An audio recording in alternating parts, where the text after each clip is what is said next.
Kinshasa Direct, 8 juin 2021. Pour ce soir, nous abordons deux sujets, dont un qui fait la une de l'actualité depuis quelques semaines déjà, à savoir qui est congolais et devrait accéder à la magistrature suprême plus principalement. Ce débat agace beaucoup de gens, lancé par un ancien candidat président de la République. Il divise l'opinion en ce moment pour plusieurs raisons.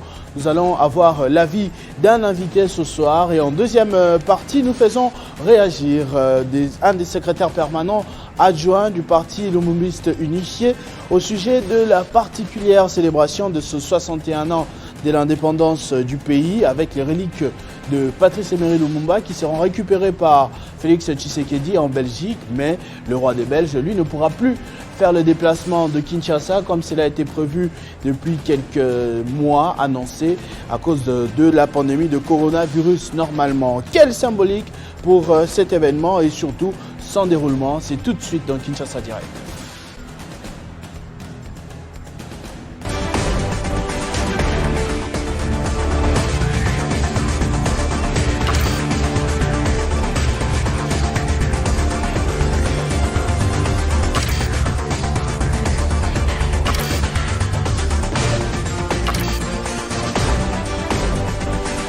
Télé 50 en rouge et blanc. Oui, c'est chic, c'est doux. Restez chez vous sur Télé 50. Très bientôt.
Tel que je l'annonçais tout à l'heure, notre tout premier invité est en fait un politologue. Il s'agit de monsieur Pablo Yodi, avec qui on va parler de cette affaire de congolité. Qui est congolais et qui est ce genre de congolais qui devrait aspirer à la magistrature suprême et certains postes de souveraineté. Bonsoir monsieur Pablo. Bonsoir. Alors d'entrée de jeu, on aimerait savoir, et les téléspectateurs aussi certainement, êtes-vous pour ou contre cette idée présentée depuis plusieurs mois par Noël Tiani, ancien candidat président de la République? Merci beaucoup, cher ami. Je suis tellement contre cette proposition de notre frère Tiani, parce qu'il a le droit de réfléchir comme tout autre Congolais. Mais je peux ouvrir la parenthèse et fermer rapidement. Vous le saviez que le tout premier président de ce pays était un Chinois. Était un Chinois. Je sais que parmi les gens qui nous suivent, ils sont étonnés. Vous parlez de quel président exactement? Non, j'ai dit le tout premier président de ce pays était chinois. Parce que son comment père... il s'appelait? S'il vous plaît, j'ai dit le tout premier président de ce pays était chinois. Parce que son père était chinois. S'il vous plaît, je n'ai pas cité, j'ai dit le tout premier président de ce pays était chinois. Son père était ouvrier au niveau du Congo central. Eh bien, ce Chinois était tombé amoureux d'une Congo à qui ils ont fait un enfant. et qui s'est en fait devenu président de la République. Mais le débat n'est pas là.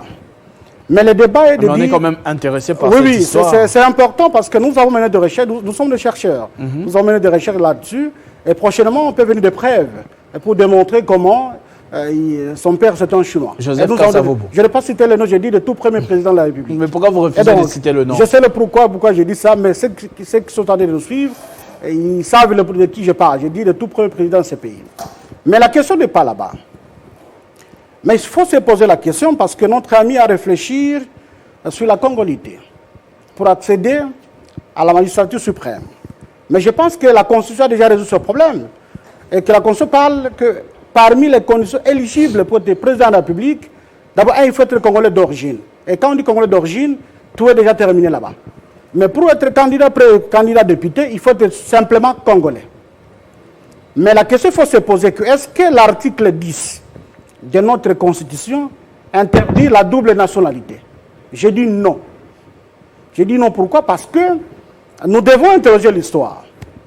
Nul n'ignore que la RDC a accédé à l'indépendance le 30 juin 1960. Après cette date, le Congo a connu des problèmes qu'on appelle de la sécession katangaise. Et le Katanga était devenu un État, avec une monnaie katangaise qu'on appelait la monnaie katangaise, où un franc katangais équivalait à 2 dollars américains, avec une gendarmerie katangaise, avec la banque centrale du Katanga, avec où le Katanga était reconnu comme un État. Mais où le président, s'il vous plaît, j'arrive mon cher ami, où le président de la République était Tshombe Kapenda, qui était Lunda. Et donc, nous étions dans un État composé. Un État dans un État. Et donc, on avait l'État katangais, l'État congolais, parce qu'à l'époque, il y avait la République du Congo. Et donc, on avait la nationalité congolaise et la nationalité katangaise. Au regard de ça, en 1964, on a rédigé une nouvelle constitution, où, si je ne me trompe pas, dans son article 33, qu'on dit qu'il y a une seule nationalité. C'est pour mettre fin avec des nationalités qu'on trouve dans notre pays. Alors, en 2006, on a mis ensemble ce qu'on appelle l'Assemblée constituante pour rédiger le projet de la Constitution. Et dans son article 10, on parle de l'exclusivité et de l'unicité. Cela signifie quoi? Cela signifie que, comme on prépare le Congo vers le fédéralisme, et que les Congolais, ils ont toujours l'habitude de créer des petits États dans un État, et d'avoir d'autres nationalités au sein de notre nationalité congolaise, et donc, on parle de l'unicité de l'exclusivité. C'est pourquoi on dit l'article 10 dit ceci. La nationalité congolaise est une et exclusive, elle ne peut être concurremment par une autre nationalité. Cela signifie que demain, nul n'ignore que aujourd'hui les Katanga, les grands Katanga, commencent à faire la pression pour que ça devienne un État.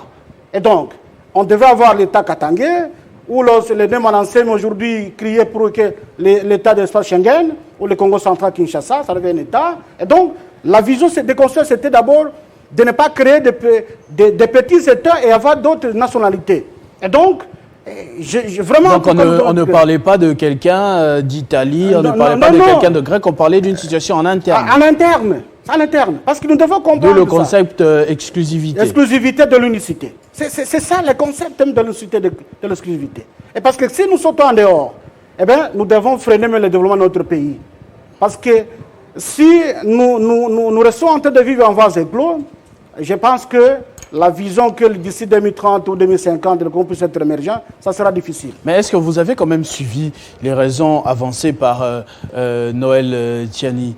Il dit que voilà, l'on ne refuse à personne la nationalité congolaise, mais pour les postes de souveraineté, il est préférable que cela revienne à un 100% congolais, parce que un 50% congolais ou un 25% congolais, on ne sait pas clairement comment il identifie ce pourcentage-là, peut, devant une situation confrontée face à, je prends un exemple, un Libanais et un Congolais, avoir une certaine sympathie en faveur de ce Libanais-là et mettre en deuxième position les intérêts du Congo parce que c'est quelqu'un de partagé. Très bien. Est-ce que vous savez, parce que je parle des États-Unis d'Amérique, c'est exactement, il a cette philosophie-là, parce qu'aux États-Unis, pour accéder à ces postes comme chef de l'État, il faut d'abord être américain, c'est-à-dire, on parle de ius sol et ius sanguinis. Et c'est pourquoi, si tu n'es pas né là-bas, et que je prends l'exemple de l'acteur là américain, Arnold Schwarzenegger, oui. qu'il était né au Congo, mais il est gouverneur de la Californie, n'est-ce pas? Mais il n'avait pas le droit d'accéder au poste là-bas. Mais Barack Obama, s'il avait accédé à cela, parce qu'il était né en Amérique. Mais il ne faut pas oublier d'autres donnes, que les Congos n'ont pas de ius sol et ius sanguinis. C'est-à-dire, il y a un Américain ou soit un Belge qui est né au Congo, d'office c'est un Congolais. Et donc moi je pense que ce débat ne peut pas nous amener à rien. C'est-à-dire nous devons réfléchir comment... Mais ça ne vous dérangerait pas personnellement, par exemple, de voir un Belge né des parents belges, né ici au Congo, après avoir acquis la nationalité, devenir président de la République? Ça ne vous dérangerait pas? Moi d'ailleurs j'ai dit ceci, nous devons mettre fin de cette question de la congolité. Regardez ce qui est arrivé en Côte d'Ivoire. Lorsque l'actuel président de la Côte d'Ivoire, qu'on appelle Alassane Ouattara, et qu'on avait dû le traiter comme un Burkinabé. Et donc il y avait vraiment des combats là-dessus. Mais est-ce que ça pose... Aujourd'hui, Ouattara est président de la République. Et donc, est-ce que c'est important? On sait ce que ça a coûté à la Côte d'Ivoire. Ça n'a pas été facile. Non, ça n'a pas coûté, sauf qu'à un moment, ils étaient face à un petit problème et d'office, on avait réglé ce problème. L'ivoirité, je crois savoir. Oui. C'est vraiment, en tout cas, il n'y a pas de problème. Parce que chez nous, au Congo, si nous restons dans ce débat là-bas, c'est un débat terre-à-terre. Parce qu'aujourd'hui, moi, je suis pour. Je dis pour quelques peut-être Congolais, Américains, Français, que s'il a les soucis de revenir au Congo, ils puissent revenir pour construire notre pays. Le Congo, c'est un chantier. Laissons ce débat-là. L'on accuse également les gens qui sont contre cette idée de Noël Tchiani, sont en fait en train de protéger une certaine circonstance. On ne va pas se cacher. On sait que Moïse Katumbi, actuellement partenaire de Félix Tshisekedi, a également ses ambitions pour les années à venir, notamment briguer la magistrature suprême. Et il se retrouve parmi les personnes disqualifiées par cette pensée. Est-ce que toutes les personnes qui sont contre Noël Tchiani sont nécessairement derrière Moïse Katumbi, M. Pablo? Moi, je pense que je ne pouvais pas répondre à leur place, c'est parce que chaque Congolais a le droit de réfléchir. Parce que ce n'est pas votre cas.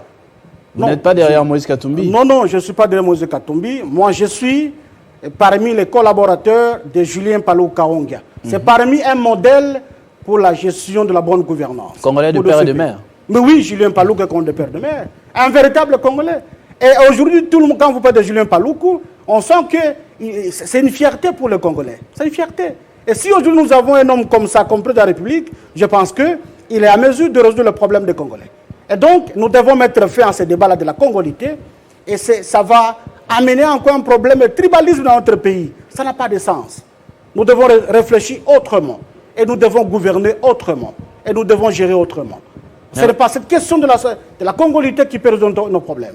Et la question de dire, est-ce que ces Congolais, ils sont en mesure d'apporter un plus dans notre pays? Je prends le cas de Ibengue. Ibengue, c'est un Français. Mais il était né au Congo, il est allé en France, il a changé son il est français. Mais il a servi la République démocratique du Congo. Tout le monde était d'accord dans la façon dont il a servi le pays. Et donc, des messieurs parents, on peut le rejeter parce qu'il est devenu français? Non. Et donc, nous devons donner l'opportunité, comme le Gabon le fait avec d'autres pays aussi également, que si tu es Congolais, tu peux avoir d'autres nationalités, l'essentiel de venir reconstruire notre pays. Mais est-ce que là, ce n'est pas un autre débat que vous êtes en train d'ouvrir? Parce que Noël Tchiani est d'abord sur le fait que... Est-ce que vous avez lu sa proposition? Parce qu'il est sur le fait que vous devez être Congolais à 100%, c'est-à-dire de père et de mère pour briguer certains postes dans le pays, notamment la magistrature suprême et quelques institutions de souveraineté. Mais les ministères régaliens notamment. Vous êtes en train de parler de n'importe qui peut venir. Non, nous avons lu ça. Même un Français. Oui, nous avons lu ça. Vous êtes en train de parler de l'ouverture de la double nationalité. Oui, nous avons lu ça parce que la façon dont il vient avec ce débat-là, maintenant là, ce débat n'a pas de place en RDC. Donc vous n'avez pas de problème contre ce débat-là, mais vous êtes contre le moment et la personne qui l'amène. Oui, je dis que ce débat n'a pas de place dans notre pays.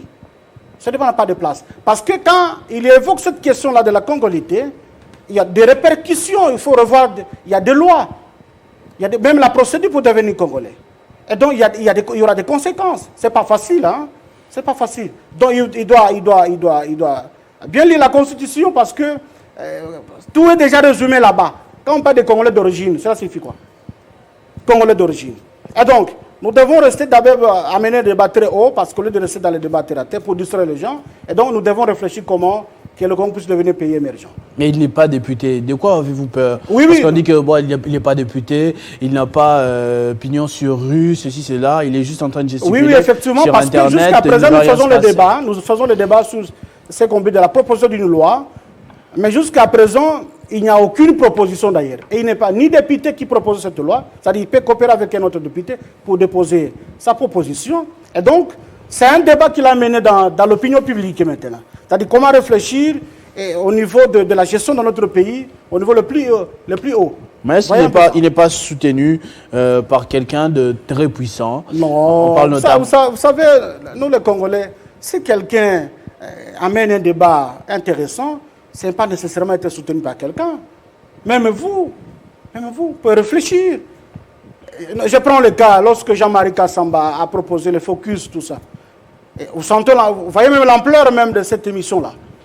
Vous allez dire qu'il y a quelqu'un derrière lui? Quand savez-vous? Non. C'est une réflexion qu'il a menée pour essayer de déceler les petits problèmes au sein de notre société. C'est un peu ça. Il a le droit de réfléchir, mais quant à nous maintenant, de porter maintenant contre-réflexion ce qu'il est tenté de faire, ou soit d'apporter d'autres solutions ou de suggestions au regard de ce qu'il est tenté de proposer comme loi. Donc, vous êtes positionné contre cette initiative de Noël Tchani, en tout cas pas pour le moment. Est-ce que ça pourra servir plus tard? Il doit cesser parce que, il doit cesser avec ça. Le Congo n'a pas besoin de ça. Parce que nous venons parce que je cite quand même des exemples. Il a parlé de James Kabarebe, qui à un moment a été chef d'état-major de l'armée ici. On a parlé de Vincent Karega, qui aurait des parents congolais aussi et qui pourrait... vous connaissez Vincent Karega, l'ambassadeur rwandais actuellement? Oui, je le connais. Et il pourrait, par exemple, jongler avec les deux nationalités. Vous l'imaginez président de la République, par exemple? Ça ne vous dérange pas? Vous savez, non, ça me dérange pas. Vous avez dit un petit Belge, ça ne vous dérange pas? Ça ne me dérange même pas. Un petit Rwandais non plus, ça vous dérange pas? Non, c'est-à-dire quoi? Parce que pourquoi nous devons avoir un regard négatif avec une autre nationalité? Mais regardez très bien, la plupart des gens qui construisent dans notre pays, ce sont des gens qui sont allés à l'étranger. Mais est-ce qu'un Congolais peut devenir président du Rwanda ou Mais ça dépend de la législation rwandaise là-bas. Ça dépend de la législation rwandaise. Mais nous avons notre législation qui est différente de la législation rwandaise. Et donc, si eux disent qu'on doit fermer, ils doivent rester nécessairement seulement des Rwandais, tant mieux. Mais nous avons jugé bon que le Congo doit être ouvert et que nous avons déjà... Selon votre interprétation, parce oui. Que ça c'est votre interprétation. Je vous l'ai dit, ce que j'avais de donner comme interprétation, c'est comme ça, mon cher ami. Parce que dans l'interprétation d'un article ou d'une constitution, c'est-à-dire il y a ce qu'on appelle l'interprétation doctrinale ou littérale, c'est-à-dire les textes, on a dit les textes, c'est ce qui est dit, mais nous devons interpréter pour comprendre la volonté des constituants. C'est ça le problème. Parce que si nous restons dans la dimension juridique, et on peut être bloqué, nous sommes bloqués. C'est pourquoi je vous amène dans la dimension politique pour comprendre maintenant que dit l'article 10 de notre Constitution. C'est pourquoi je vous ai dit qu'on ne parle pas d'autres nationalités, mais on parle des nationalités qu'on devrait créer dans notre pays, qu'on parle de l'exclusivité de l'unicité. C'est ça le problème. C'est ça le problème, mon cher. Merci beaucoup pour cet apport. Peut-être avant de vous libérer, comme vous êtes présenté comme un des soutiens de Julien Paluku, on aimerait aussi avoir de ces nouvelles.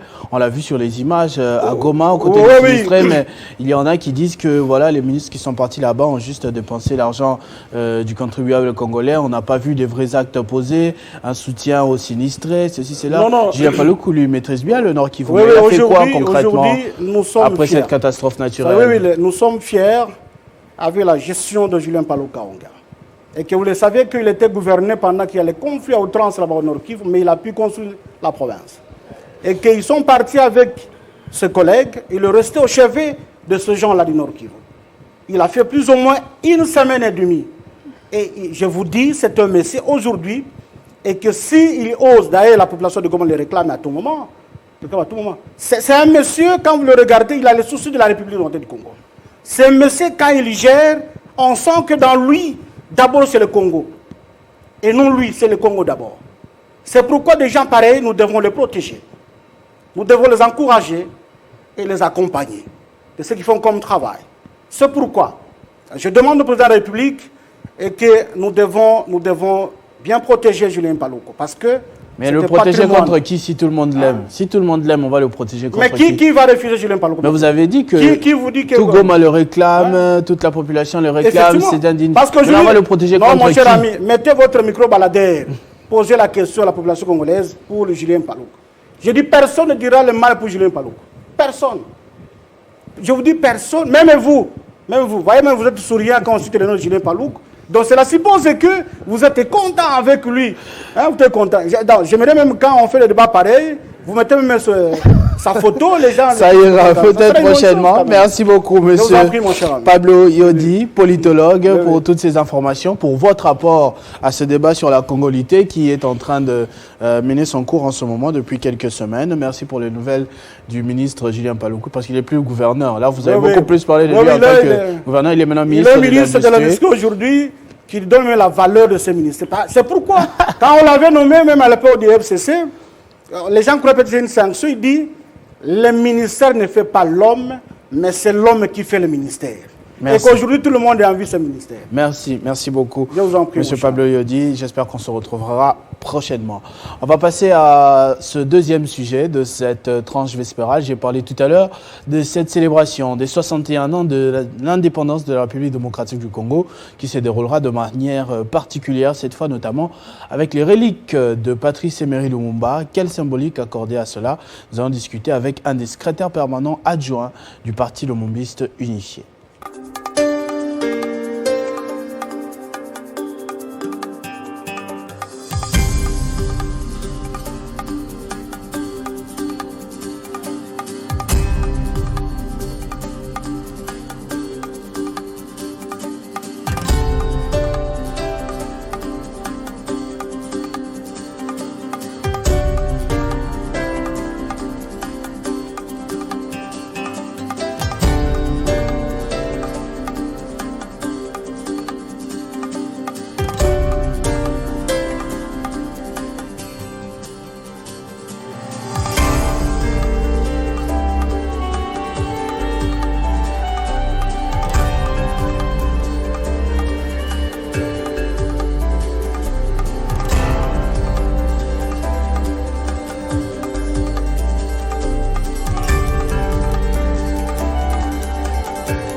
La nouvelle est apparue ce matin un tout petit peu comme anecdotique, mais les faits sont bien réels. Le roi des Belges ne viendra plus à Kinshasa en compagnie des reliques de Patrice Emery Lumumba. Le président de la République ira par contre les chercher là-bas en Belgique pour les ramener afin de célébrer ce 61 ans de l'indépendance autrement. Nous allons discuter de cette actualité avec M. Robert Ngambi. Il est secrétaire permanent adjoint du parti Lumumbiste Unifié, un parti qui a un lien justement particulier avec Patrice Emery Lumumba. Bonsoir. Bonsoir camarades, bonsoir pour l'invitation. Alors, comment vous avez personnellement accueilli cette nouvelle? Bon, comme lumumbiste, nous avons accueilli cette information surtout quand le président l'avait annoncé au Congrès. C'était pour nous un grand événement de portée nationale.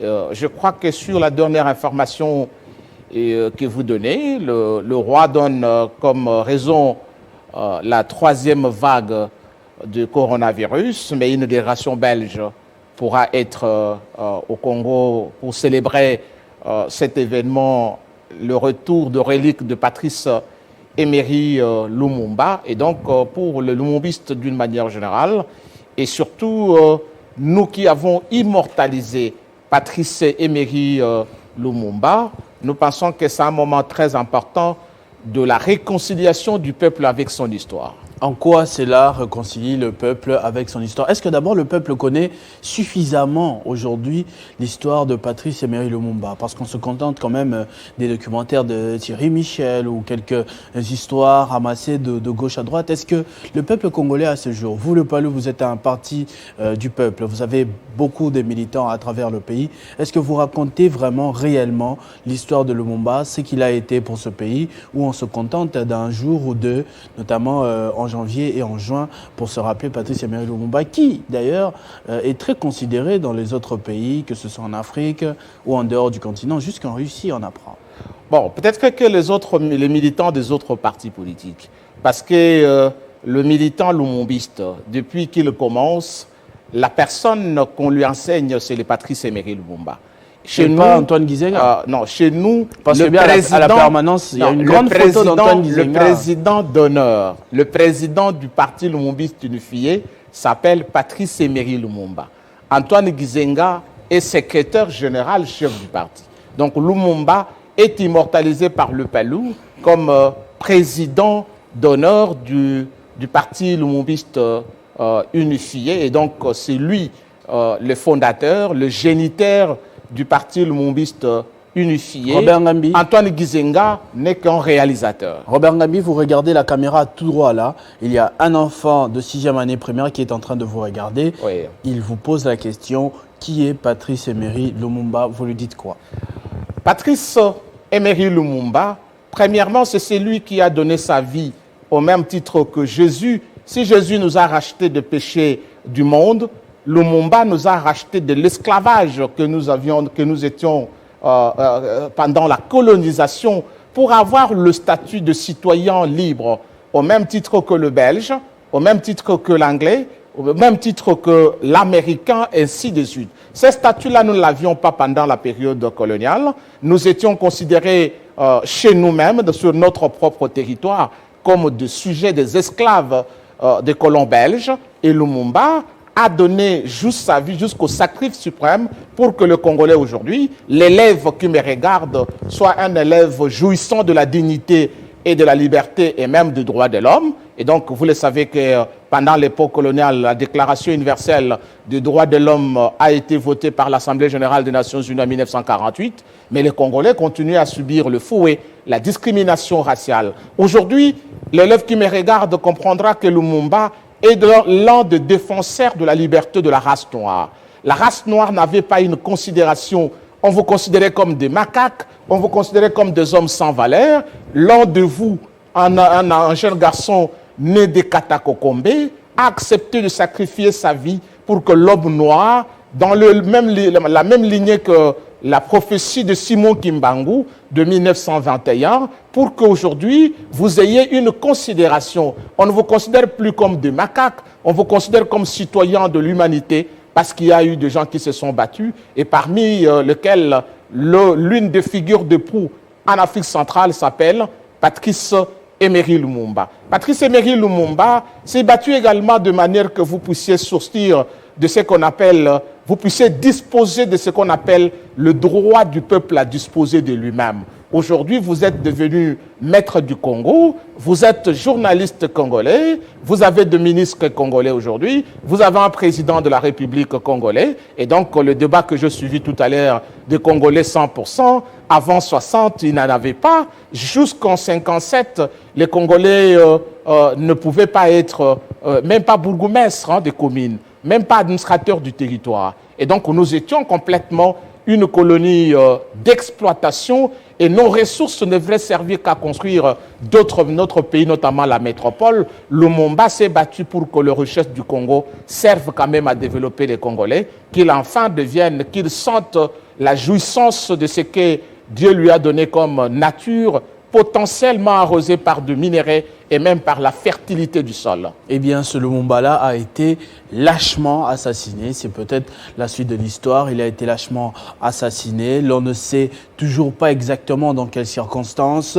Et il a été brûlé. Son corps, en tout cas, les restes de son corps a été brûlé. Un monsieur a prétendu une fois garder encore une dent de Lumumba parce que c'est lui qui s'était chargé de la salle besogne. Et quand on dit les reliques de Lumumba, quand on dit le retour du corps de Lumumba en République démocratique du Congo, ce sont justement ces deux dents qui vont revenir. L'on espérait déjà qu'il s'agit d'une grande humiliation de ne pas pouvoir disposer de la dépouille de cet héros national, de cet héros continental, en tout cas de toute la race noire, comme vous l'avez présenté tout à l'heure. Si on pouvait au moins avoir ces dents en présence du roi des Belges, c'est-à-dire le responsable de tous les Belges qui sont accusés d'être derrière cette forfaiture pour notamment des excuses s'il le faut. Sur place ici à Kinshasa, ça aurait été beau. Comme vous l'aviez dit, tout le monde était excité et brusquement, pour une troisième vague de coronavirus, semble-t-il, le roi de Belge ne viendra plus. Est-ce que ça ne choque pas un peu? Est-ce que ça ne gâche pas un peu toute l'émotion, toute la symbolique derrière ce retour? 61 ans après. Je pense que ce qui est plus important, c'est de la manière dont le président de la République va mener cette affaire, parce que cette affaire pouvait bien ressusciter beaucoup d'autres dossiers, notamment les contentieux belgo-congolais qui jouent jusqu'à aujourd'hui. Ces dossiers devraient être également clarifiés. Qu'est-ce que la Belgique donne en termes de dommages, de réparation à la République démocratique du Congo? Parce que Lumumba n'a pas été assassiné parce qu'il s'appelait père de Roland. Il n'a pas été assassiné parce qu'il était originaire de Sankuru, de Katakokombe. Lumumba symbolisait ce qui représente le Congo. Il a été tué parce qu'il était le défenseur du cuivre congolais. Il a été assassiné parce qu'il était défenseur du cobalt congolais. Il a été assassiné parce qu'il était défenseur de la forêt congolaise. Il a été assassiné au regard parce qu'il est le symbole des intérêts de mettre en cause l'ordre ancien qui était l'ordre de l'exploitation du Congo au profit de la métropole. Il a été assassiné parce qu'il voulait que cet ordre-là change. C'est pourquoi quand Lumumba vous dit l'histoire du Congo ne sera plus écrite en Bruxelles, il ne parle pas en termes de historiens qui devraient écrire. C'est une théorie de l'autoprise en charge que Lumumba énonce déjà pour dire que les Congolais devraient devenir le maître de leur territoire. Ce sont eux qui devraient être les acteurs de leur propre histoire. En étant acteurs de leur propre histoire, ils travailleront. Malheureusement, quand on a assassiné Patrice Emery Lumumba, on a mis fin à une vision de l'autoprise en charge du développement autocentré de la République du Congo au profit d'un régime qui est venu avec les collèges de commissaires généraux pour réinstaurer ce qu'on appelle, nous en histoire, le néocolonialisme. En fait, la continuité de la colonisation sous forme indirect avec les Congolais en tête, mais qui servent les intérêts français, les intérêts belges, les intérêts américains. Un système contre lequel Antoine Gizenga s'est battu, entre parenthèses. Lumumba, Gizenga était, nous l'appelons l'héritier testamentaire de Patrice Emery Lumumba. Il avait écrit ses testaments. Oui, vous avez Ma vie et mes luttes. Vous ne l'avez jamais lu? Non, pas encore. Racontez-nous.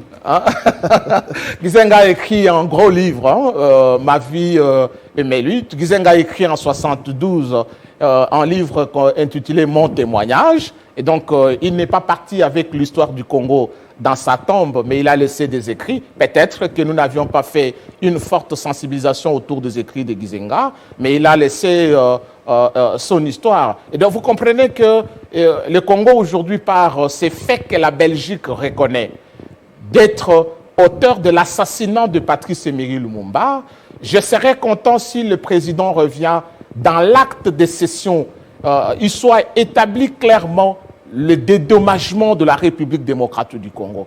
Et on ne doit pas prendre cette affaire en réduire à une dimension de la famille biologique. Lumumba, je viens de le dire, n'a pas été assassiné parce que papa de Roland, n'a pas été assassiné parce que papa de Juliana. Celui, c'est le Congo. Et lui, quand il vous parle du nationalisme, il vous dit, le nationaliste, c'est celui face aux impérialistes capitalistes qui lui posent la question devant un acte à poser de gouvernance qu'est-ce qu'il pose la question premièrement, qu'est-ce que le peuple gagne? Qu'est-ce que le Congo gagne? Un néocolonialiste et celui devant la sollicitation des impérialistes, il pose la question, qu'est-ce que je gagne? C'est un terme de rétrocommission, un terme. Et l'Occident, l'impérialiste devant une telle question de néocolonialiste, il répond, nous allons te soutenir. Et le soutien impérialiste n'est qu'un soutien politique. On ne vous amène pas le chemin de fer, on ne vous permet pas de construire les autoroutes, on ne vous permet pas de développer votre peuple, on ne vous permet pas de transformer votre coltan, on ne vous permet pas de transformer votre cuivre, mais on vous permet tout simplement de vous maintenir au pouvoir 30 ans, 40 ans, 50 ans. Vous avez à travers l'histoire de l'Afrique beaucoup de présidents qui ont passé au pouvoir, qui sont au pouvoir 30 ans, 40 ans parce qu'il a le soutien de la France, parce qu'il a le soutien des États-Unis et la population africaine reste pauvre. Donc aujourd'hui, Lumumba n'était pas dans cette vision, la vision de ce qu'on appelle aujourd'hui la coopération sud-sud. Lumumba l'avait déjà annoncé en 60. Donc c'est quelqu'un qui avait une grande vision et la Belgique en mettant fin par l'assassinat de Lumumba avec la complicité du président Eisenhower, américain, parce que Eisenhower, quand il est battu aux élections par John Kennedy, en novembre, il tient une conférence de presse pour comparer Lumumba à Fidel Castro. Et dans son point de presse, il dit, entre Fidel Castro et Lumumba, je préfère Castro que Lumumba. Donc, il peut facilement tolérer Castro, qui a accepté qu'on place les missiles russes pour menacer les territoires américains, mais il ne peut pas tolérer Lumumba. Un jeune garçon né de Katakokombe. C'est là, comme je le dis, il ne le dit pas parce que Lumumba est président de Juliana, et papa de Juliana ni de Roland, parce que Lumumba symbolise ce qu'est le Congo. Le Congo est plus important par rapport au Cuba, selon Eisenhower, et donc celui qui n'est pas ami, un Congolais qui n'est pas ami aux Américains, est plus ennemi que celui qui n'est pas ami des Américains qui s'est trouvé au Cuba. L'importance du Congo porté par Lumumba demande que le retour de reliques de Lumumba soit un événement national. En parlant d'événements nationaux, justement, à part ce dédommagement que vous avez évoqué, comment cela devrait se dérouler dans les faits, normalement? Qu'est-ce que l'on devrait organiser, par exemple, comme activité? Je ne sais pas, le comité mis en place à la présidence de la République, il semble qu'il y a un conseiller qui a en charge le dossier. Je voulais, par votre micro, dire que Lumumba, comme j'insiste, il n'a pas que la famille biologique. Lumumba a été père responsable d'un courant de pensée même, qu'on appelle aujourd'hui le lumumbisme, une doctrine, et donc il a une famille politique idéologique. Je pense que dans l'organisation de cet événement, pour en rendre un fait national, il fallait associer obligatoirement, impérativement le leader d'opinion. Le leader d'opinion, ce n'est pas tard, le 15 jours qui nous restent ou plus de 15 jours, parce que Lumumba sera ici officiellement le 30 juin. Avant le 30 juin, les grands partis politiques de tendance lumumbiste peuvent être associés, la société civile, les confessions religieuses, le média congolais, parce que le média n'en parle pas suffisamment. Du fait que le média n'en parle pas, vous avez bourré les médias avec Tiani Noël. Vous comprenez, par rapport à un événement de portée de la liberté du Congo, de la libération du Congo. Vous savez qu'il y a un des enfants de Patrice Lumumba qui s'oppose au retour de ces reliques. C'est ce que j'ai dit. Ça, les médias le savent et les médias l'ont dit. Non, Lumumba n'a pas. C'est le gouvernement congolais, après avoir récupéré le relique de la... Non, la famille pense que l'on veut en faire une affaire politique, la propagande. Pour l'instant, Lumumba n'est pas encore une propriété de la famille. Ce n'est que quand le gouvernement congolais, à travers le président de la République, le chef de l'État, récupère Lumumba de la main de la Belgique pour l'enterrer, c'est à ce moment que la famille biologique intervient. La famille biologique ne peut pas aller négocier avec l'État belge. Lumumba, c'est un Congolais qui doit protection qui est protégé et qui doit être protégé par les institutions de la République. Au-dessus du marché, l'institution numéro 1 de la République, les garants de la nation, le président de la République, Félix Antoine Tshisekedi, à qui nous, les lumumbistes, et particulièrement le parti lumumbiste unifié, remercions vivement et nous disons que le président ne devrait pas s'arrêter à un groupe de 2 conseillers à la présidence pour parler de l'événement de Lumumba ou traiter tout simplement avec la fondation Lumumba, mais Lumumba devrait être une affaire... Les élèves devraient savoir que Lumumba revient. Les étudiants doivent savoir que Lumumba est en train de revenir. Le média, vous devez savoir que Lumumba est en train de revenir. Les partis politiques doivent savoir que Lumumba rentre dans son pays natal. Ce garçon, c'est un phénomène. Peut-être que ceux qui croient au mysticisme peuvent croire. Vous comprenez la conception du blanc par rapport au nègre, qu'on appelait macaque vers ces années-là. Un blanc qui va assassiner un nègre et prend ses dents, il garde ça plus de 60 ans. Et quand il meurt en 2000, il laisse même ses dents comme patrimoine pour sa fille. Jusqu'à ce que le gouvernement, le Parlement belge reconnaisse la responsabilité ou les responsabilités de la Belgique pour qu'entre les États on négocie pour récupérer ces reliques entre les mains d'un citoyen, vous comprenez, un blanc de l'époque qui prend une dent d'un nègre. Vous comprenez? S'il n'y avait pas mystique. Lumumba, c'était un Gaston mystique. Vous savez qu'à la table ronde, quel est le phénomène? Il était en prison à Elisabethville. Les gens se retrouvent à la table ronde, Lumumba n'est pas là. Un avion, Bruxelles, comment on s'appelle, SN, a été fait vide pour aller à Elisabethville chercher un garçon né de Katakokombe, Patrice Emery Lumumba, la Belgique, pour le sortir. Il sort de la prison pour un citoyen qui prend des honneurs. Donc ce n'est pas avec le regard humain, oui, ordinaire, mais ce qui porte la nation congolaise comprendra que ce n'est pas une figure que nous pouvons limiter autour d'un conseiller du président de la République, ou autour de Roland, ou autour de Juliana. Ça doit être un événement de portée nationale, et ça, je porte ma voix. Le parti Lumumbiste unifié, avec toutes ces militantes et militants, s'est disposé pour rendre hommage au président d'honneur du parti Lumumbiste unifié, Patrice Emery Lumumba. Et donc, il suffit tout simplement que ceux qui ont la responsabilité de cet événement communiquent avec le parti politique, communiquent avec les confessions religieuses, communiquent avec la société civile, communiquent avec le média, pour rendre de Lumumba l'honneur que nous lui devons. Parce que je l'ai dit aujourd'hui que si nous avons changé de statut, il a sacrifié sa vie pour ça. Si le Congo est Congo aujourd'hui, parce que un garçon s'est donné les sacrifices jusqu'au sacrifice suprême. Quand vous lisez tous ces écrits, il vous parle que ce n'est pas sa vie qui compte, c'est le Congo.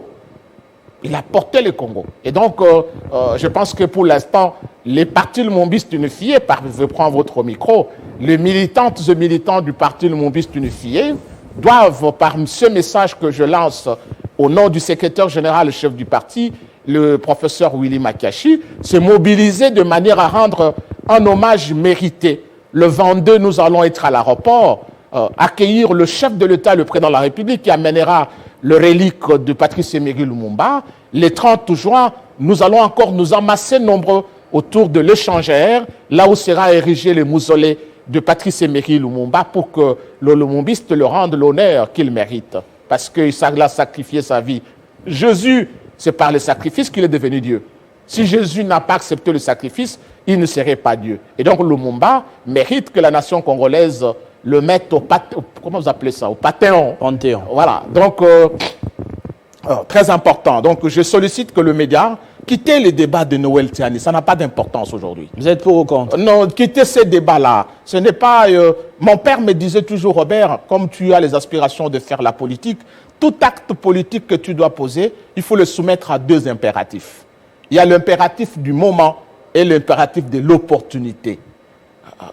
Tu vois, est-ce que c'est le moment? Est-ce que c'est opportun? Qu'est-ce que le Congo gagne? Qu'est-ce que je viens vous dire? Tout acte que nous posons, qu'est-ce que le Congo gagne? Si on trouve que ce que le Congo gagne, ce que le Congo va perdre est plus important que ce que le Congo gagne, ça n'a pas d'importance de créer de débat. La grande question que vous devez vous poser, qu'est-ce que le Congo gagne en faisant ça? Pas tout simplement en train de faire une publicité gratuite qui ne paye pas dans les médias. Tiani, c'est quoi? Parlons Lumumba jusqu'au 30 juin. Merci. Multiplier des émissions sur ça. Merci, monsieur le secrétaire permanent adjoint Robert Ngambi. Oui. Vous êtes du Parti Lumumbiste unifié, comme vous l'avez si bien dit, et vous attendez avec toute la mobilisation qui se doit le retour, enfin, de Patrice Emery Lumumba dans son pays. Au moins, les militants du Parti Lumumbiste unifié sont fortement mobilisés, et de demain, on lance encore plus la campagne de mobilisation pour accueillir le président d'honneur, Patrice Emery Lumumba, et nous allons vraiment le rendre les honneurs qu'il mérite. C'est notre président qui revient, qui aura aujourd'hui, là où nous pouvons aller chaque le 30 juin pour nous recueillir et lui déposer une gerbe de fleurs. Merci. Militantes et militants du Parti Lumumbiste Unifié, mobilisez-vous. Le 22, nous serons à l'aéroport et les 30, nous serons à l'échangeur. Merci beaucoup, monsieur le secrétaire permanent. Comme je disais tout à l'heure, on a parlé de ce sujet avec vous. Ce Kinshasa Direct arrive à sa fin. Juste avant vous, nous étions avec monsieur Pablo Yodi, politologue, avec qui on a parlé de cette loi sur la congolité. Bien évidemment, il était contre, comme vous tout à l'heure. Merci à vous, très chers téléspectateurs, d'avoir suivi ce programme. On se retrouve très prochainement avec le même plaisir. Entre-temps, vous aurez le journal tout à l'heure avec Gloria Mbouya, la grande édition sur Télé 50. Vivez heureux, vivez sans temps.